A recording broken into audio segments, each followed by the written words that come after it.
जय जगत माता देवी बगलामुखी ओम ह्रीं बगलामुखी वरदे सर्व सौभाग्य प्रदायिनी समस्त भक्तानां सर्वाभीष्टं साधय साधय ह्रीं ओम स्वाहा. அகால மரணம், அதை பற்றித்தான் இன்னைக்கு சொல்ல போகிறேன். சில பேர் சொல்லுவாங்க, உங்களுக்கு கூட அனுபவம் இருக்கும், அகாலத்தில் மரணம் அடைஞ்ச ஒரு ஆள், இப்போ 20-25 வயசில் மரணம் அடைஞ்சாச்சு, அந்த ஆத்மா ப்ராப்ளம் கொடுக்குறாங்க, வீட்டில் இருக்க முடியறதில்லை, போகும் இடத்துல எல்லாம் பிரச்சனைகள் உண்டாக்குறது, தனியாக வீட்டில் இருக்க முடியறதில்லை, இப்படியெல்லாம் சொல்லுவாங்க. அப்போ முதல்ல நம்ம தெரிஞ்சிருக்க வேண்டிய முக்கியமான விஷயம், இந்த விஷயத்துக்கு வர்றதுக்கு முன்னாடி மரணத்தை பற்றி தெரிஞ்சிருக்க வேண்டும். மரணம் 101 விதத்திலே இருக்கிறது. மரணம் 101 விதத்தில் மரணம் இருக்கிறது. அதில் 100 மரணங்கள் அகால மரணங்கள் ஆகும்.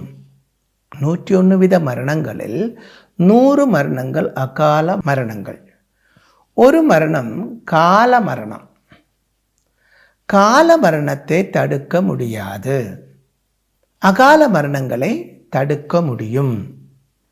கால மரணம் என்று சொன்னால், ஒரு ஆள் வயசு ஆயிடுச்சு, 80-90 வயசு ஆயிடுச்சு, இல்லை அதுக்கு மேலே ஆயிடுச்சு, அவரோட ஆயுசு முடிஞ்சு போகுது, ஜராநரகள் எல்லாம் பாதித்து அவரோட அந்த காலத்தில் அவருக்கு மரணம் உண்டாகிறது. இது கால மரணம், அதை தவிர்க்க முடியாது. அகால மரணம் என்று சொன்னால், தூக்கு போட்டு சாகிறது, மருந்து குடித்து சாகிறது, ஆக்சிடெண்ட்டில் இறந்து போகிறது, இன்னொருவனோட கையால் கொலை செய்யப்படுகிறது, பிரசவத்தில் இறந்து போகிறது, அதே போல் ஜலத்தில் விழுந்து இறந்து போகிறது, தீ பிடிச்சு இறந்து போகிறது, இப்படி வரப்பட்டதெல்லாம் அகால மரணங்கள் ஆகும். அகால மரணங்களில் அகால மரணத்தால் ஒருவன் இறந்து போனால் அவனோட ஆத்மாவு எப்படி இருக்கும் என்று சொல்ல போகிறேன், கேளுங்கள். அதாவது, ஜாதக பிரகாரம் ஒருவனுக்கு 80 வயசு வரை ஆயுசு இருக்கு. ஜாதக பிரகாரம் 80 வயசு வரை ஒரு ஆளுக்கு ஆயுசு இருக்கு அப்படின்னு வச்சுக்கோங்க. அந்த ஆள் 25 வயசுல இல்லை 20 வயசுல ஒரு ஆக்சிடெண்ட்ல இறந்து போச்சு. அந்த பையன் 20 வயசுல ஆக்சிடெண்ட்ல இறந்து போச்சு. ஜாதகப்படி 80 வயசுன்னு சொல்லியிருக்காங்க. அப்படி இருக்கும்போது இந்த இறந்து போகப்பட்டது அகால மரணம். இந்த ஆத்மாவு அகால மரணத்தில் ஜீவிதம் முடிஞ்ச இந்த ஆத்மாவு 80 வயசு வரைக்கும் ஆயுசு இருக்கிறது, 20 வயசுலே இறந்து போய்விட்டது. அப்போது பேலன்ஸு அவனோட ஆயுசு 60 வருஷ காலம் இருக்க வேண்டும் இல்லையா? 60 + 20 80 ஆகிறது. அப்போது இந்த 60 வருஷ காலம் இந்த ஆத்மாவு பூமியிலே அலைஞ்சுக்கிட்டே இருக்கும். அவனோட ஆயுர் காலம் முடிகிற வரைக்கும் அந்த ஆத்மாவுக்கு பூமியை விட்டு போக முடியாது. இப்படி உண்டாகப்பட்ட ஆத்மாக்களுக்கு தான் நம்ம பேய் பிசாசு இப்படியெல்லாம் சொல்கிறது. சில சினிமாவிலே நாடகங்களிலே நம்ம அனுபவத்திலே கூட பார்த்துருக்கோம். சில பழைய அரண்மனைகளிலே எல்லாம், பழைய கட்டிடங்களில் எல்லாம், அதல்லாமல் சில இடங்களில், சில ரோடு, சில 4 சந்து, இந்த மாதிரி இடங்கள்ல எல்லாம் பேய் பிசாசு நடமாட்டம் இருக்குது அப்படியெல்லாம் சொல்லுவாங்க. கொஞ்சம் காலத்துக்கு அப்புறம், கொஞ்சம் வருஷங்களுக்கு அப்புறம் அப்படி ஒன்றும் இல்லைன்னு சொல்லுவாங்க. அதுக்கு என்ன காரணம் என்றால், அங்கே வசித்து வந்த அந்த ஆத்மாவு, அதுதான் பேய் பிசாசு என்று சொல்லப்படுகிறது, அந்த ஆத்மாவு காலாவதி பூர்த்தி ஆய போது அது அங்கே இருந்து போய்விட்டது. அதுக்கப்புறம் அங்கே பேயோ பிசாசோ இல்லை அப்படின்னு அர்த்தம். துர்மரணம் அடைஞ்சால் அந்த ஆத்மாக்களுக்கு சரியாக உள்ள பூஜா விதிகள் செய்யவில்லை என்றால் அதுதான் பேய் பிசாசு அப்படியெல்லாம் சொல்லப்படுகிறது. ஒரு ஆத்மாவு, ஒரு மனுஷன் துர்மரணம் அடைந்தால், அகால மிருத்யு ஆகியிருந்தால், அவருக்கு செய்யக்கூடிய கர்மங்கள் யதாவிதி செய்ய வேண்டும். அப்படி செய்தால் மட்டும்தான் அந்த ஆத்மாவு உடனே மோட்ச பிராப்தியெல்லாம் உண்டாகாது. அந்த ஆத்மாவிலிருந்து நமக்கு உபத்திரவங்கள் இல்லாமல் இருக்கும். சொல்லுவாங்க அவன் மோட்ச பிராப்தியில் போயிடுச்சு, அதெல்லாம் கிடையாது. அந்த ஆத்மாவை இப்போ 25 வயசுல தான் இறந்து போச்சு. 50 வயசு வரைக்கும் ஆயுசு இருக்குன்னா பேலன்ஸ் 25 வருஷ காலமும் பூமியிலே தான் இருக்கும். அதற்கு வேண்டிய பரிகாரம் என்ன என்றால், முதல்ல அந்த ஆத்மாவை ஆவாகனம் செய்ய வேண்டும். ஆவாகனம் செய்கிறது என்றால் அந்த ஆத்மாவை கூப்பிடுறது அப்படின்னு அர்த்தம்.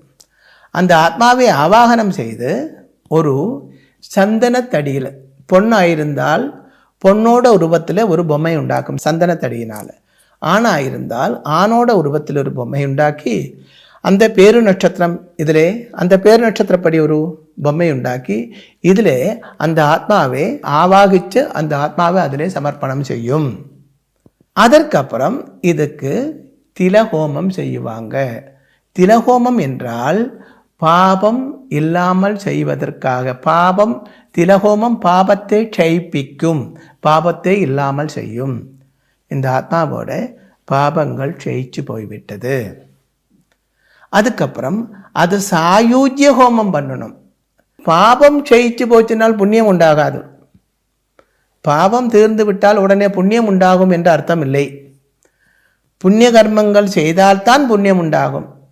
இங்கே இறந்து போயிருக்கப்பட்ட ஆத்மாவை எப்படி புண்ணிய கர்மங்கள் செய்ய முடியாது இல்லையா? அப்போ என்ன வேண்டும்? அதற்கு புண்ணிய கர்மங்களே உண்டாகக்கூடிய, புண்ணியங்கள் சேரக்கூடிய சாயுஜ்ய ஹோமம் செய்ய வேண்டும்.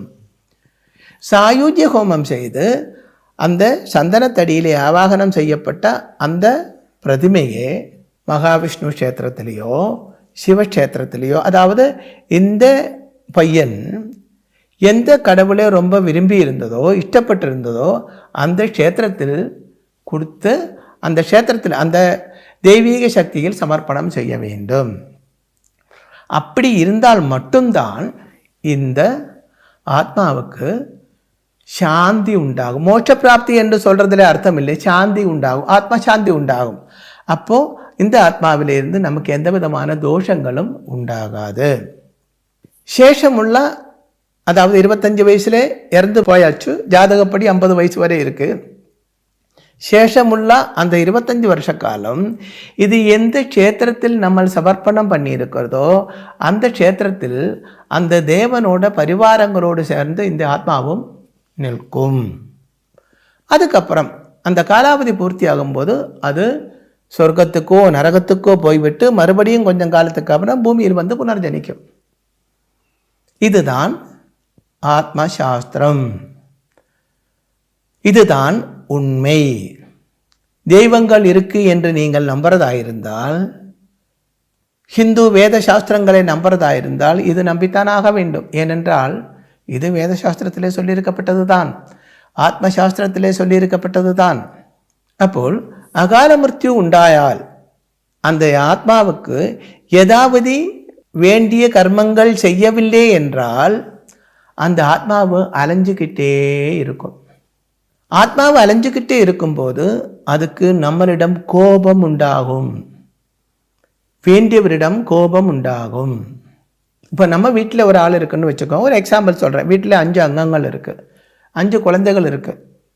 ஒரு குழந்தை 4 பேருக்கும் சாப்பாடு கொடுத்து ஒரு குழந்தைக்கு சாப்பாடு கொடுக்கவில்லை அந்த நேரத்தில், இல்லை ஒரு விசேஷ நாள் எல்லாருக்கும் ட்ரெஸ் எடுத்து கொடுத்தாச்சு, இந்த குழந்தைக்கு கொடுக்கவில்லை, என்ன ஆகும்? அதுக்கு பயங்கரமாக கோபம் உண்டாகும் இல்லையா? வீட்டை விட்டு வெளியில் போவாங்க கோபிச்சுட்டு. சில குழந்தைகள் வீட்டுக்கு உபத்திரவம் கூட பண்ணுவாங்க இல்லையா? சாப வாக்குகள் போடுவாங்க, கோபத்திலே கெட்ட வார்த்தைகள் சொல்லுவாங்க.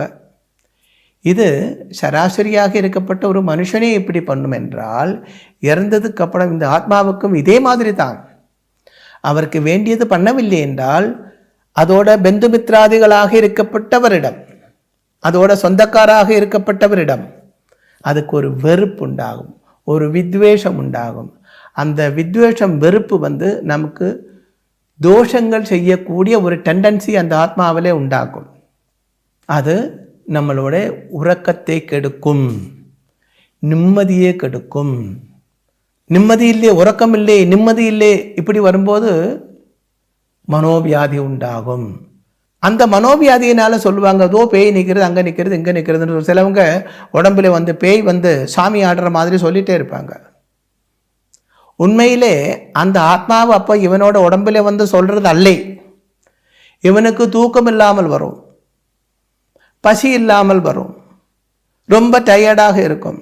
இவனோட ஆத்மாவுக்கே ஒரு க்ஷீணம் சம்பவிக்கும் போது மனோவியாதி உண்டாயி, அந்த மனோவியாதியினால இவன் சொல்லுவா, செத்து போனோட ஆத்மாவு தான் என்னோட உடம்புல வந்திருக்கு. அவனோட உள்ளில் இருக்கப்பட்ட அந்த ஆத்மா, ஆந்தரிக ஆத்மாவை வந்து அடுத்தவனாகவே பேசுவாங்க, அடுத்தவனாகவே சொல்லுவாங்க. அப்போது செத்து போனவன் தான் உடம்புல வந்திருக்கிறது, எனக்கு அப்படி பண்ணவில்லை, இப்படி பண்ணவில்லை, அப்படியெல்லாம் சொல்லுவாங்க. நம்ம செய்ய வேண்டியது என்ன என்றால், நம்ம வீட்டில் இல்லை நமக்கு தெரிஞ்ச வீட்டிலையோ பந்துக்கள்லையோ இப்படி அபமிருத்யு உண்டாயிருந்தால் அதற்கு யதாவிதி பூஜைகள் செய்ய வேண்டும். நேர நீங்கள் ராமேஸ்வரம் போகிறாங்க, ஒரு திலஹோமம் பண்ணுறாங்க, அதில் ஒன்றும் எந்த அர்த்தமே கிடையாது. சாஸ்திர விதிப்படி இதெல்லாம் பண்ணினா தான் பலம் உண்டாகுமே தவிர, இன்றைக்கி வந்து பூஜை ஜோதிஷம் இதெல்லாம் பாதிக்கு மேலே சும்மா ஏமாத்துறது தான். அந்த வழியில் போயாச்சுன்னா தன நஷ்டம்தான் உண்டாகுமே தவிர பலம் எதுவுமே கிடைக்காது. முதல்ல நல்ல சாஸ்திரியமாக இது படித்த ஒரு ஆள்கிட்ட போய் அட்வைஸ் கேட்க வேண்டும். சாஸ்திரியமாகவே படித்தவனாயிருந்தால் இந்த மாதிரி விஷயங்கள் சொல்லி கொடுப்பாங்க. அதுக்கப்புறம் அவர் சொல்கிற மாதிரி அவரோட அட்வைஸ் படி நீங்கள் வேண்டிய பரிகாரங்கள் செய்ய வேண்டும். அப்படி செய்யும் பொழுது அந்த ஆத்மாவுக்கு சாந்தி உண்டாகிறது. அது மட்டும் அல்ல, அந்த ஆத்மாவு அது எந்த க்ஷேத்திரத்திலே சமர்ப்பணம் பண்ணி இருக்கிறதோ அந்த தெய்வத்தோடு ப்ரே பண்ணும், நம்மளே காப்பாற்றுறதுக்காக. கண்டிப்பாக அந்த ஆத்மாவோட சம்பூர்ண அனுகிரகம் நமக்கு உண்டாகும் அப்படின்னு அர்த்தம். இப்படி செய்து வரும் பொழுது நம்ம முன்னோருக்கும் பித்ருக்களுக்கும் சந்தோஷம் உண்டாகும். பித்ருக்களுக்கு நம்ம வீட்டிலே ஒரு துர் ஆத்மாவு இருந்தால் பித்ருக்களுக்கும் கோபங்கள் உண்டாகும், பித்ருக்களுக்கும் அந்த நிம்மதி ஜெயிச்சு போய்விடும். ஏன்னால் அவங்களும் ஆத்மாக்கள் தான். இந்த ஆத்மாவோட அந்த இப்போ சொல்கிறேன் பாருங்கோ, துர்கந்தமுள்ள ஒரு பொருள் எங்கே வச்சால் இந்த வீட்டில் உள்ளவருக்கு எல்லாம் அந்த துர்கந்தம் வரும் இல்லையோ. கெட்ட வாசனை உள்ள ஒரு பொருள் இங்கே வச்சால் வைக்கப்பட்ட உங்களுக்கு மட்டுமல்ல, வீட்டில் இருக்கப்பட்ட எல்லாருக்கும் அந்த கெட்ட ஸ்மெல்லு வரும். இதுவே நல்ல ஒரு ஊதுபத்தி கொளுத்தி வச்சாச்சுன்னா என்ன ஆகும், வீட்டில் உள்ள எல்லாருக்கும் வரப்பட்ட எல்லாருக்கும் அந்த சுகந்தம் கிடைக்கும்.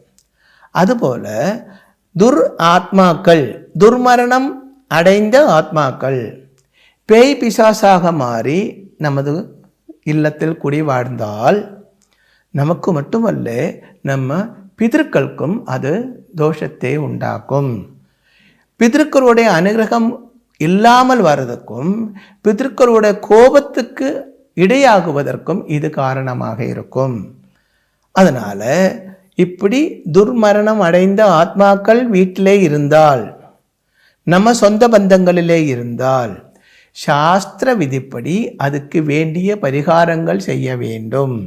அப்படி செய்யும் பொழுது அந்த ஆத்மாவுக்கு சாந்தி உண்டாகும். நமக்கு எல்லாவித அனுக்கிரகங்களும் அந்த ஆத்மாவை எங்கே சமர்ப்பணம் பண்ணியிருக்கிறதோ அந்த தேவனோடு சேர்ந்து எல்லாவித அனுகிரகங்களும் இந்த ஆத்மாவும் நமக்கு தரத்தான் செய்யும்.